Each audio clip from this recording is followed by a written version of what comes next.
So welcome everyone. Well, thank you all for being here today with us. So we are very excited to host today's virtual info session with Capital Metro. And in today's info session, you will be hearing from Capital Metro and learning about the overview information about Project Connect. And then after that, we will have our council member Alter join us at the end of our Q&A portion. So please leave your questions in the Q&A box below. And also please know that this info session will be recorded as well. So first of all, I would like to recognize and also thank all our corporate partners for their continued support of the Chamber. And next, I would like to hand it over to our CEO, Marina, for her to introduce today's speakers. Thank you, Marina. Thanks, Yishan. So for those of you who don't know, Yishan Persine is our business programs manager. I am the outgoing CEO of the Chamber, so I'm here until the end of the year. We're in a transition period with Fang Fang, our incoming CEO. And I think she's on the call, she's just not a panelist. But we're really excited about Project Connect. We've been working on getting a solution for our traffic and transportation problems in the city for many, many years now. Transportation is such a big issue. It impacts business and it has a huge impact on affordability and equity too. So without further ado, I'm gonna hand it over to Jackie Nirenberg, who's the Community Engagement Manager for Capital Metro. And then we'll have Councilmember Alter, who has supported our work all these years and helped start the Pune-Austin sister city relationship. So without further ado, Jackie, take it over. Thank you, Marina, and thank you everyone for giving us this opportunity to give you an overview of Project Connect and more specifically, the initial investment plan that you'll see on your ballot in November. I'm going to share my screen, so give me 1 second. We'll get that going.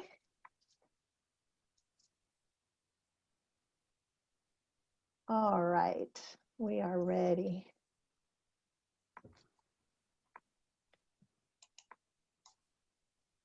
All right, so many of you have probably heard about Project Connect on the news. There's a lot of buzz about it, but you know, it's kind of a complicated idea and it's been through some iterations. You know, we started working on this about 4 years ago.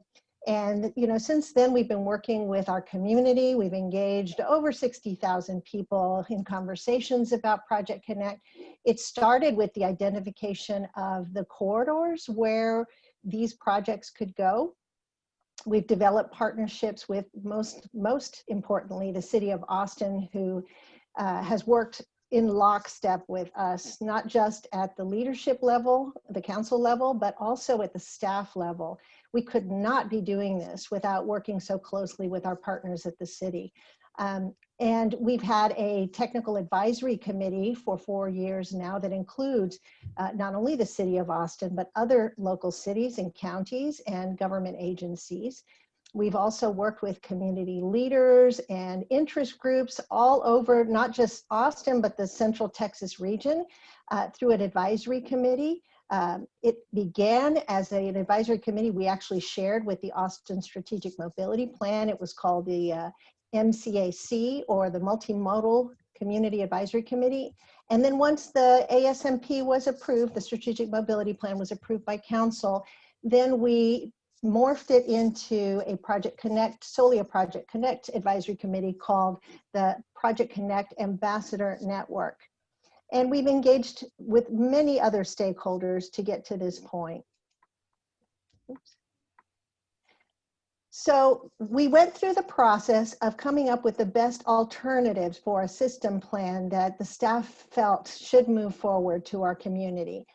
We did that on March 9th, the staff put forward that recommendation, and then we did some community engagement. We had originally planned to do a lot of public meetings in April in all of our city council districts, and of course, those plans had to be changed when that pandemic arrived.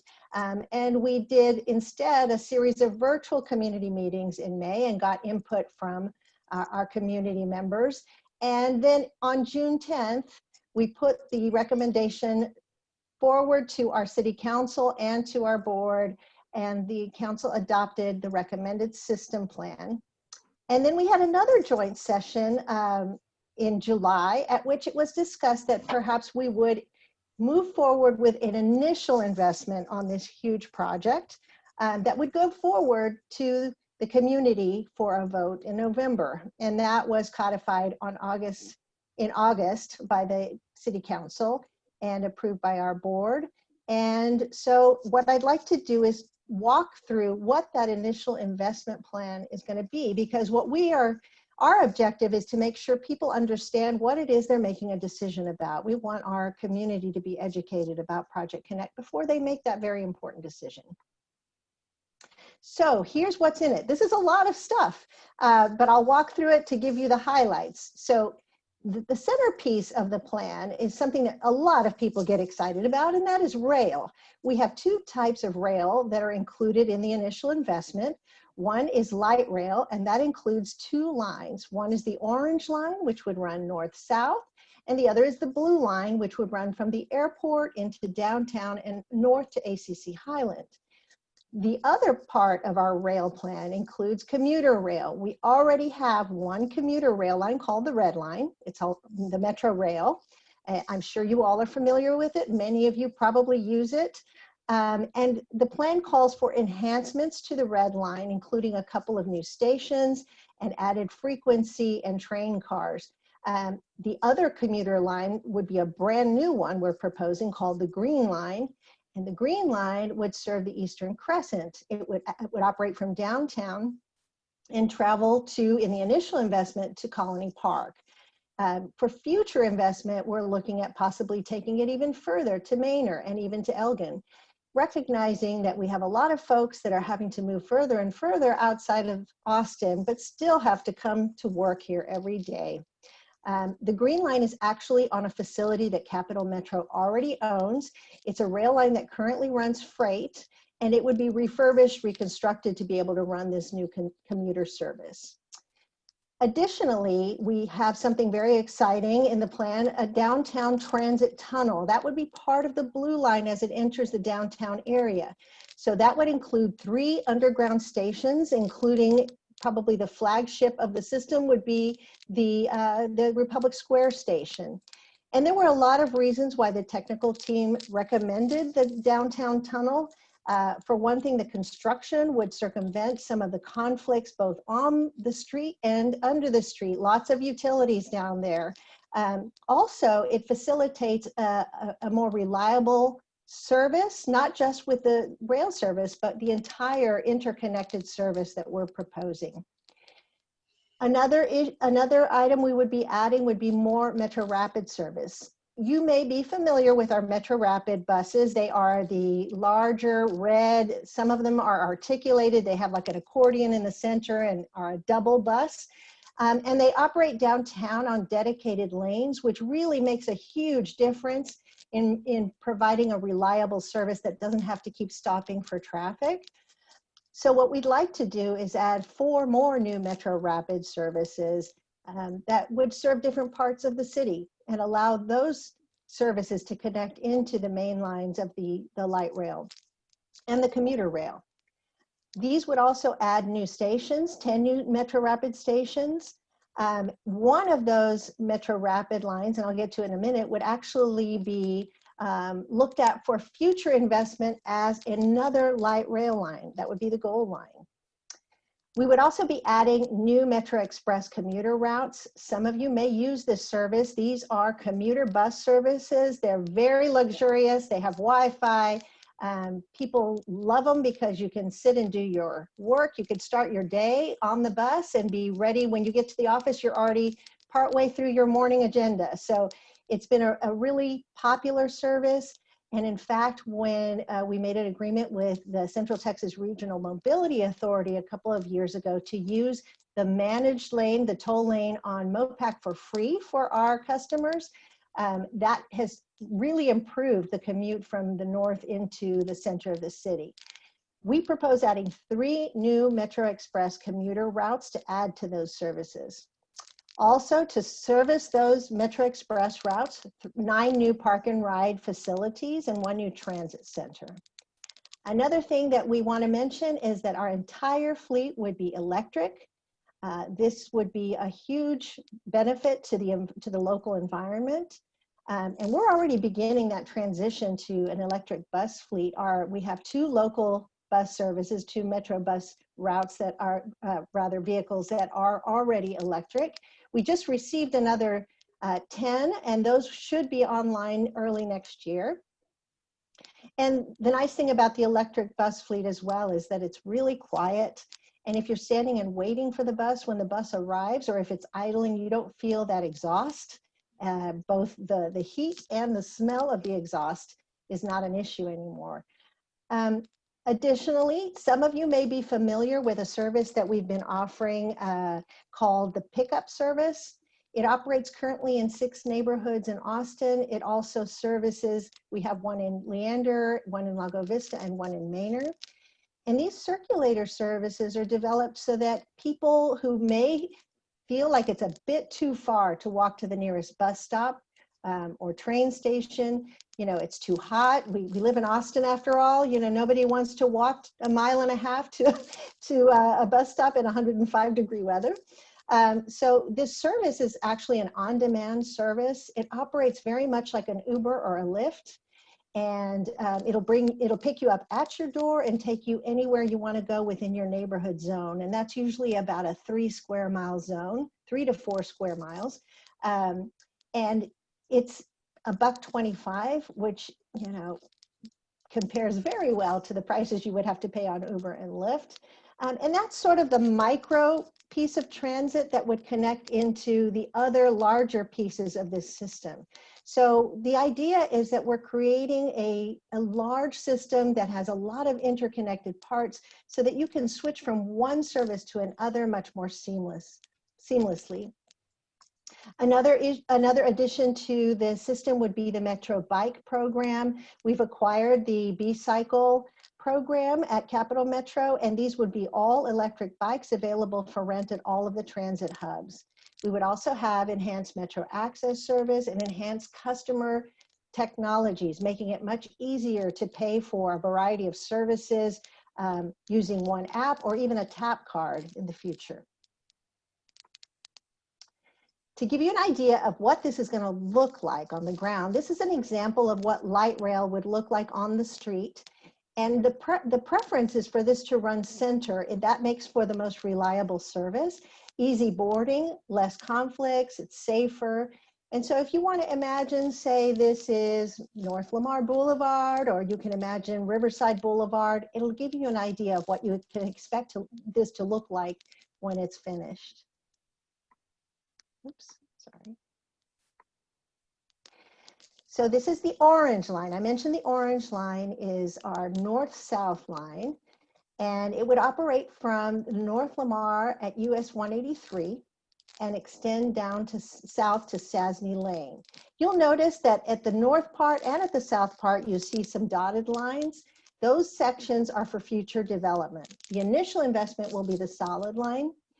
And the destinations for this initial investment would include the North Lamar Transit Center at 183, Crestview Station, UT, Republic Square, which I mentioned would be an underground station, Auditorium Shores, also called Vic Matthias Shores, and the South Congress District.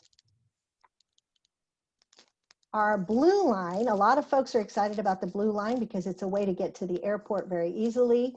And that's a benefit not only for people who are frequent travelers for business, but also for the over 7,000 employees that work at the airport every day.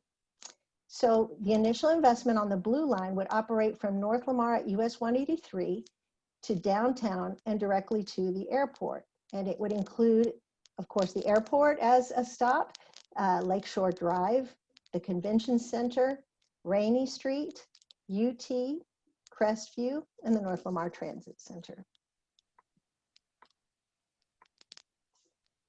And there you have a view of the lower half of the blue line. I mentioned the Green Line as a new commuter rail service that's planned to connect East Austin to downtown. That would terminate at or begin at Colony Park, and it would service East Austin, the Springdale area, US 183 Park and Ride, and Colony Park. And I'll show you the bottom part of that so you can see what that looks like in the downtown area.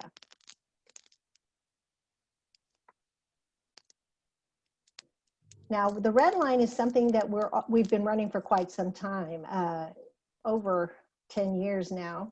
That line has been cooperating with freight service. You know, some folks ask us, why do we not operate in certain hours? And for example, Saturday afternoons.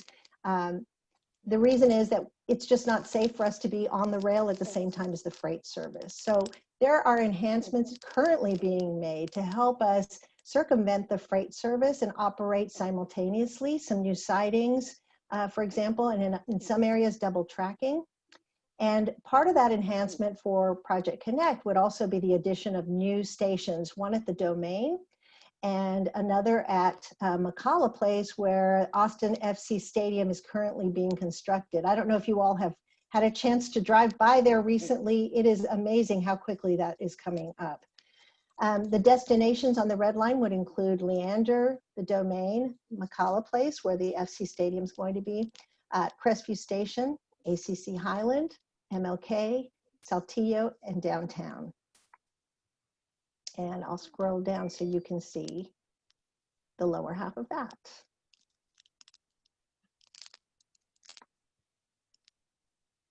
Now for the Metro Rapid lines, I mentioned we'll be adding 4 new ones as part of Project Connect, and these would include the following. The Gold Line, which is the line that I mentioned would eventually be looked at to develop a light rail service. But in the beginning would serve as a Metro Rapid service, and it would operate from ACC Highland to South Congress and Ben White to the south. The Expo Center line would service East Austin. It would start at the Travis County Expo Center area and would travel to UT and downtown. Then we have the Pleasant Valley line, which would run from Mueller to the Goodnight Ranch, which would have a park and ride. And the Burnett line, which would run from the Domain to the north and travel south on South Lamar and kind of fork off into 2 areas, one way to Menchaca and the other to Oak Hill. And I'll scroll down so you can see that. And remember that the solid lines then represent the initial investment. In other words, the 4 lines that are going in. The dotted lines are for future development. Now, a little bit of eye candy. So here is a rendering of what a downtown station underground could look like. Here you see what Republic Square could look like. As you can see, there are opportunities for boarding at level. Very easy to get in and on and off of the trains. Particularly for people in wheelchairs, it's a very easy on-off boarding situation. And you'll see that several services you're able to connect to several services there. There would be a mezzanine as well.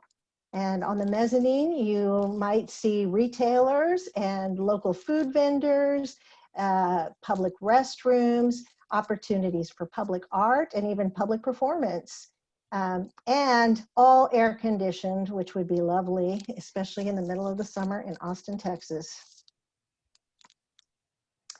Here's an example of what a park and ride facility could look like.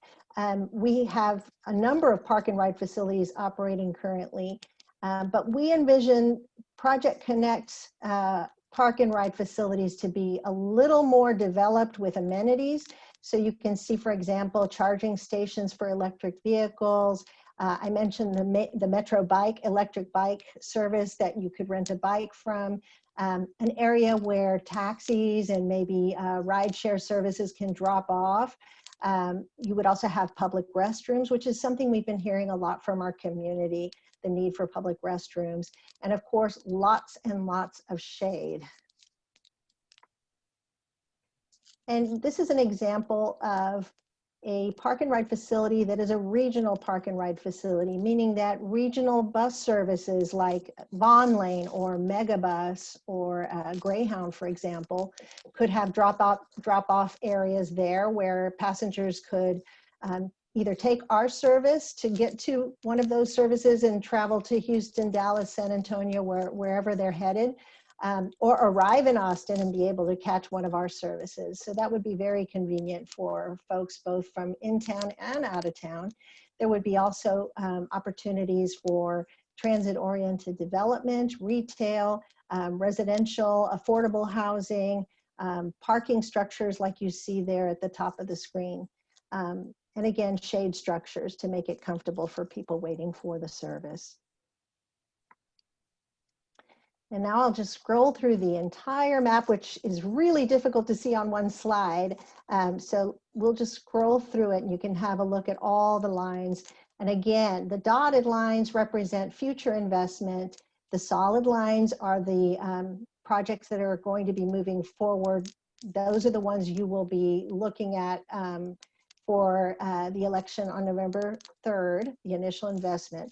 And the purple lines are the Metro Rapid lines. You see the gold line there is the orange line there is the light rail service that's north-south. You see the red line to the left. And now I'll start scrolling down so you can see more. There you see the beginning of the blue line, the gold line, the green line there to the right, and the blue line again. And the southern end of the orange line plus the future investment of the orange line that would take us down to Slaughter Lane. You'll see the southern part, the southeastern part of the Pleasant Valley line and the Burnett line that would fork off at Menchaca and also at Oak Hill. Now, if you look at all the little green circles on the map, those green circles represent the circulator services I was talking about, that on-demand first mile, last mile service. If you see the little P's in places, those represent park and ride facilities.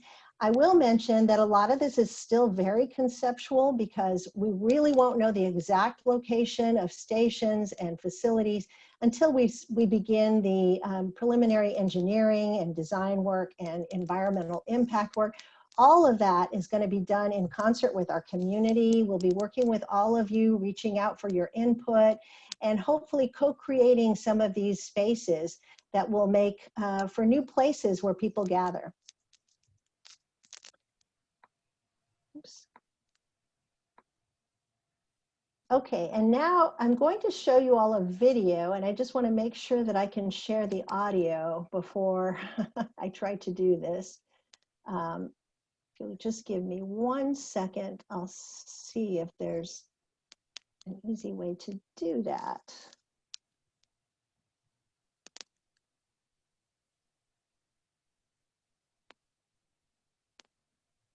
Well, we'll give it a shot and let's see if you can hear it. If you can't, we can try another way. Apologies in advance if we don't. Are you hearing it? Nope. Okay. Okay. Okay. Marina or anybody, Yashan, do you all happen to know if where there is, I know that there's a button on here for sharing audio, and I would hate for folks to have to miss out on this. Jackie, because you're sharing your screen, maybe see on the top, and then you will see there's a 3 dot. You can click it, and then you will be able to see you can share computer audio. Let's see, what I see is, oh, there it is. Thank you. Wonderful. Perfect. Ah, excellent. I love it when things work out. Okay, let's try this again. This is Greg Canale. My name is Greg Canale. I'm with the City of Austin, the Deputy Chief Financial Officer. I want to thank everyone for taking the time to engage on Project Connect and learn more about the project and the funding and financing plan for Project Connect. On November 3rd, Proposition A from the City of Austin includes funding to fund Project Connect. And I wanted to spend some time today walking you through in more detail how that project financing works and how the implementation of Project Connect will work in advance of the election. So with that, we have a few slides to show you. I think the first thing to talk about is the partnership between the City of Austin and Capital Metro. The City Council and the Capital Metro Board have been working for over 2 years to put together a plan and an investment strategy for Project Connect. And what has been key to that investment strategy and funding strategy has been to take the plan to the voters. And again, that's what will be occurring on November 3rd. Main part of the effort is for Project Connect to fund a high capacity system, but to collaborate with each other in terms of funding that. The way we look at that, the overall Project Connect system, which includes different elements, high capacity, bus rapid transit, investments in our existing commuter rail and new commuter rail, as well as $300 million for investments in anti-displacement strategies, is to partner together on the funding. The City of Austin's funding source would come from property taxes. Again, that is what is in front of the voters this November, from dedicating a portion, 8.75 cents of the city's tax rate that would be dedicated to Project Connect. In addition, Capital Metro will be dedicating funds this year and in ongoing years to fund the system as well. And most importantly, the federal grant from the Federal Transit Administration. We reasonably expect that up to 45% of the project cost would be funded by the FTA, and we believe the local funding is a good way to leverage those federal funding sources. If the funding is approved by the voters, the funding from the City of Austin would be dedicated towards Project Connect and would also be dedicated towards a new independent partnership, the Austin Transit Partnership, that would oversee implementation of Project Connect. All of these funds would be used to build the system and most importantly, to operate the system in the future and also take care of the system once it is built from a state of good repair. Funding would be used for both paying for the project from a cash perspective as well as issuing debt. What is key to the integrated financial model that we built is that it is already a Federal Transit Agency compliant model. So once a vote occurs, we'll be ready to work with the federal government on those processes.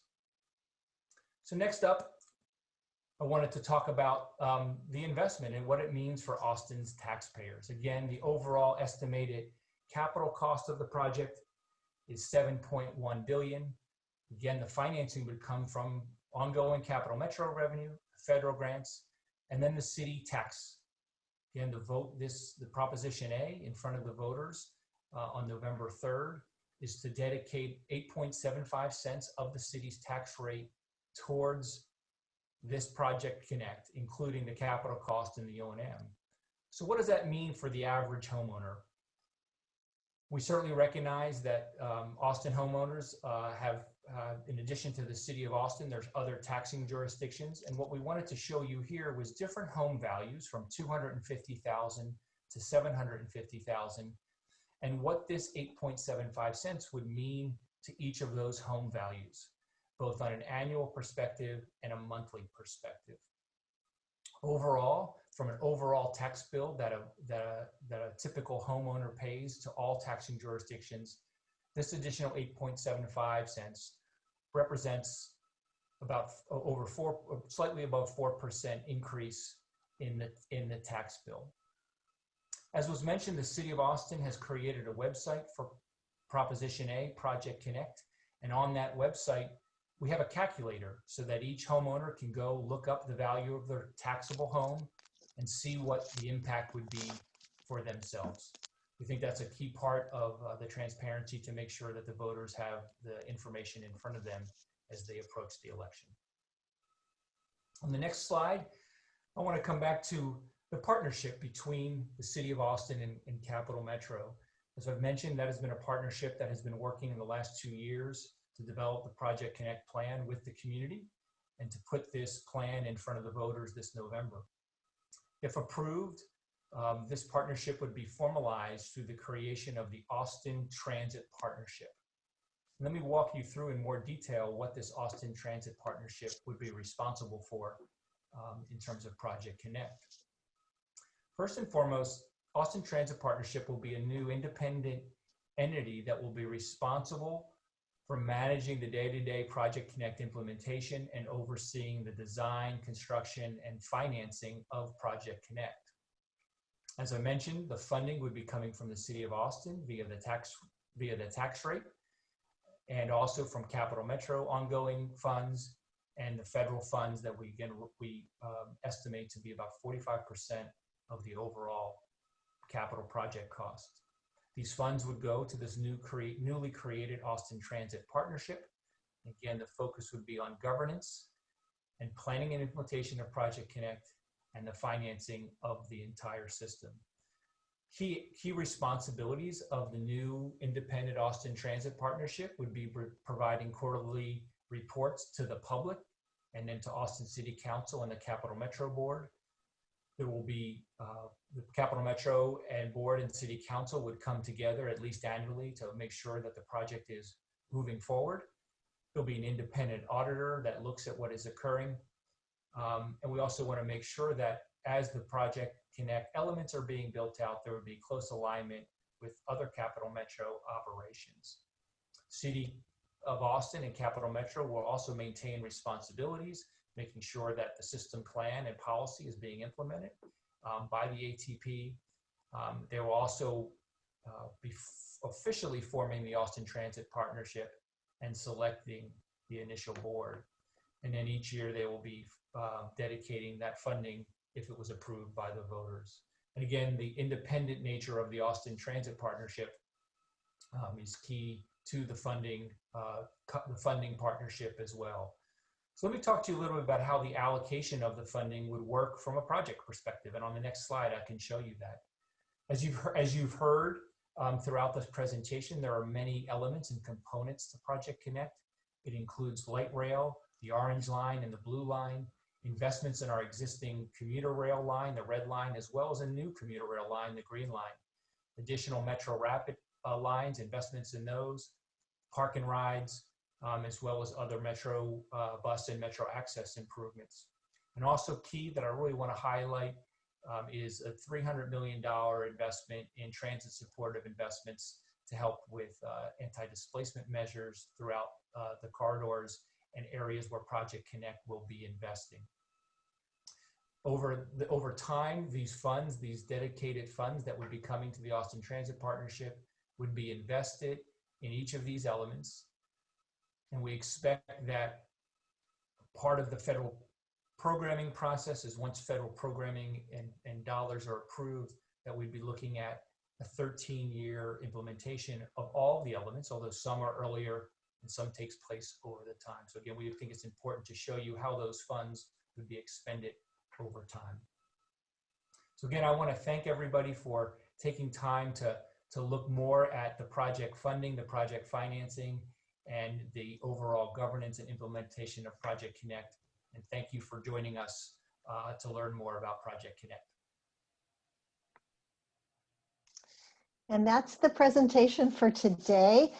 Thank you for the opportunity. And I know people are going to have lots of questions, so look forward to answering those. And I do want to mention, Marina and Ishan, that our board member, Eric Stratton, has joined us and would love to be available to answer questions as well.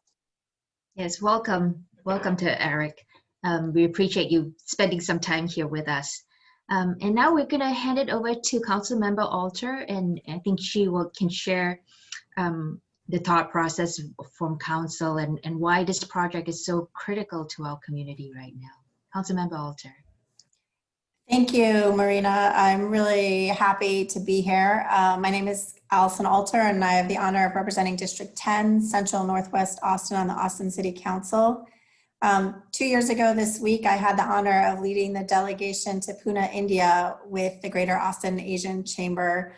And so I'm really pleased to be here today to share some information with you. I appreciate you hosting this session so that people can be informed about Proposition A when they go to the ballot. Thank you also to the Project Connect team for providing a great overview of the system plan and what it would mean for our city. This is a challenging and turbulent time, and it's really important that you have as much information as possible when you're making your decision about the tax rate election. I voted to place the tax rate election for Project Connect on the November ballot because a decision of this magnitude ultimately belongs in the hands of the voters. Throughout the process, I pushed for transparency about the system proposal and the financial plan that would get us there.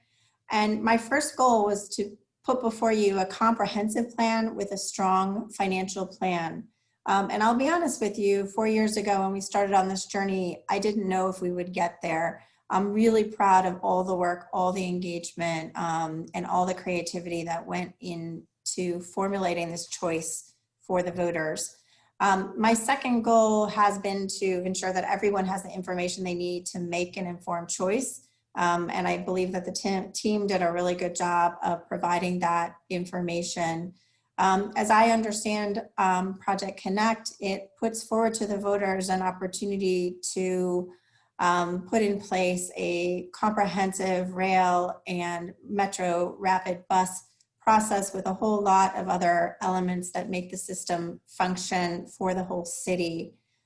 This is a step that I voted for because we have a goal of a 50-50 mode share so that we can reduce congestion, reduce climate change, and help people equitably get to work. And through lots of review, I felt that this Project Connect was something that we should put forward to the voters to make a decision. I'm happy to answer specific questions as they come. I just really wanted to give you a sense of, this is your choice. You have the information. We did our due diligence, and it's ultimately now in your hands to make that choice. So folks, use the Q&A box at the bottom to put your question there, and then I'll just read them out. Our first question comes from Hussein Hashim. He's one of JAACC's board members. And he asks, are there plans to connect to other suburbs in the north, like Pflugerville and Round Rock? These are cities that are really stressing the interstate. I guess Hussein's talking about I-35, which we love and hate. Oh, I'm getting a note from board member Stratton was wondering if he could be made a panelist so he can answer the question. That would be great. Sure. Thank you.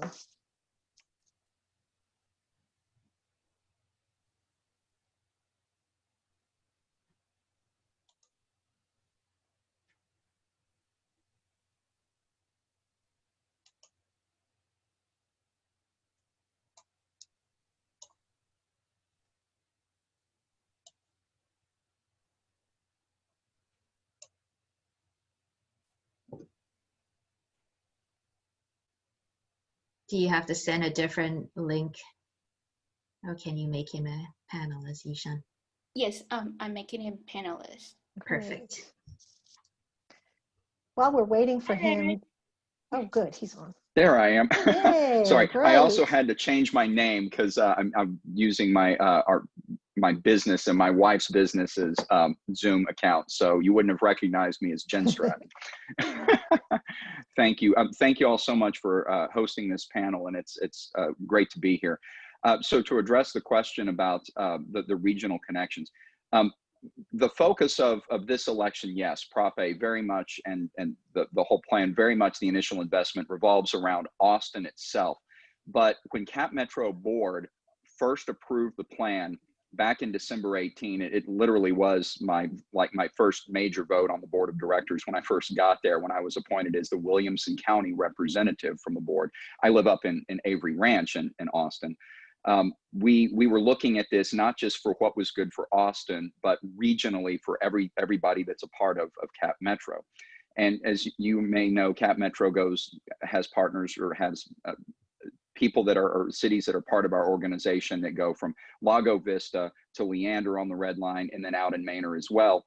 But we also service areas that are not specifically part of the footprint and tax base of Cap Metro, but that we do have relationships with. We have relationships with and contractually that use our services in Georgetown and Round Rock as well. And so if you look at the larger system map that was the transit plan, the Project Connect plan that we approved, we do look at eventually, and again, this is kind of the big picture, the ideal is to potentially have connections out to Round Rock, to Hutto, down potentially to Hayes. I will say specifically as to Pflugerville, the board of directors is actually looking at it. Our committee, operations, planning, and safety committee just approved a resolution authorizing a contract that'll come before the board of directors this next meeting to authorize that connection service, the pickup service, as a pilot program in Pflugerville. So it is the intention of the board and Cap Metro to grow this service and provide opportunity for other communities that wish to connect and be a part of it, that we would be prepared to allow that connection to happen.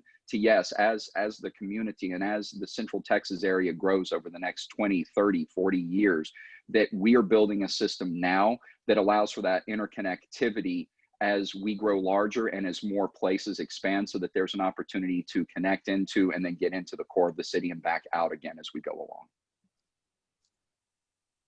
Perfect, thank you.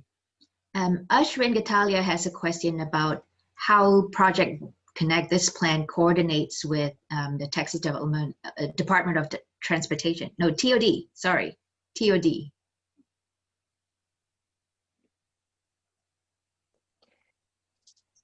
So the question is, if I'm understanding correctly, how does Project Connect relate to transit-oriented development? Is that correct? Okay. So I mentioned in the regional park and ride, for example, and other facilities for that matter, if the area allows for development, transit-oriented development is a way that we can not only provide residential, retail, food, and other kinds of places for people to gather and live, but also affordable housing. And if you want to see an example of that, we have a successful TOD that was developed at Plaza Saltillo, for example. So we're hopeful that these opportunities for park and ride facilities will also bring about transit-oriented development, transit-oriented development, but also along the corridors as well. I hope I answered that question directly enough. Ashwin, if we didn't answer it, just put it in the chat again. Yeah, let us know. Yeah. Well, I have a question about federal approval. What's the timeline for that to happen, for the funds that are coming from the federal government? That's a good question. And I honestly don't know specifically when we would expect that funding to come in. That's something I can provide an answer to, though, very quickly if I reach out to our technical team. And then the diagram, Jackie, when we have the tunnel, that there is going to be underground between Republic Square and downtown. Is that correct? That's correct. It'll be about 1.6 miles of underground tunnel. That sounds really exciting. Yeah, very exciting.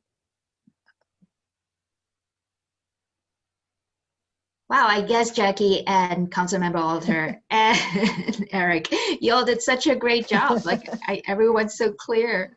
I think most of the folks on this call are chamber members. Our board is going to be looking at this issue and taking a formal vote to support.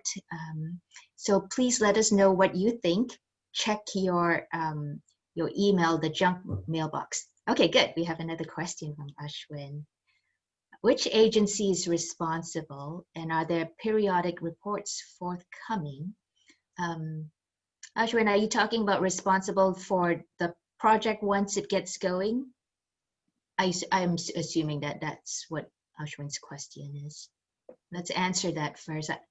Yes, I think Councilmember Alter wants to take that. Sure. So what we did is we created a local government corporation, the Austin Transit partnership, which is a partnership between Cap Metro and the city. It will have an independent board that will include one council member and one Cap Metro board member, and then there will be at least 3 other experts on it that will be nominated and will have to be approved by both of the boards. I am currently chair of audit and finance, and so I will be involved in identifying who might go on the board to be nominated or to be chosen from. And that board will have the oversight and the funding that comes from the tax rate election and the funding that comes from the Cap Metro pot will go through that agency, and they will oversee the contracts and be the financial check on the process. And that is, you know, part of what also allows us to bring down the federal funds. You know, Greg Canali mentioned it, but the tax rate election actually is such a fiscally superior approach to a bond election for this. It costs less, it gives us the stream, and it helps us to make sure that we have operations and maintenance covered. But it also is really strong going into that federal application for federal funding because it's such a secure source of way of approaching things. And I did want to add to the federal funding, if you think there's going to be a change in administration, there may also be additional investments into transit. And by having this passed now and having the timing, we'll be in a position to be one of the top cities that is going for this program and is going for it in a way that is financially more secure and smarter, both because of the tax rate election, but also because of the $300 million investment over the 10 years in the displacement, because there's also equity parts for the federal piece. And so we will be in a very good place at that point to compete for the federal funds. And Marina, may I also jump in and add something too? Absolutely. In terms of the financial accountability, the Austin Transit Partnership, according to the agreement that Cap Metro and the City of Austin passed to set this in place, also is required to hire an independent auditor to look at and keep the projects on track, keep the books balanced. And also the ATP is required to report back to, I can't remember if it's twice a year or if it's quarterly, report back to Capital Metro and to the City of Austin as to what the status of the projects are, where the funds are, what's happening, to ensure that the taxpayers that have authorized this are getting the bang for the buck, and that the transparency is there, but also the extra level of accountability going both ways, both between what the projects are spending when the city gives the money to, and Cap Metro gives the money to ATP, but also going back the other direction when the money is being spent, so that ATP can show the taxpayers what's being utilized and how it's being spent, and what the time frame is for the projects as well. Well, all that sounds good, transparency and just letting us know timeline wise. The funds that are allocated for anti-displacement, Councilmember Alton, maybe you know, like, how is that going to work, and how is that going to be, deployed? So it's not going to be, $300 million on day one. It's, $100 million every, 3.5 years or so. And the idea is to, purchase land for housing and to provide displacement assistance to areas that might otherwise not be able to stay and live in that area. And that can take many different forms.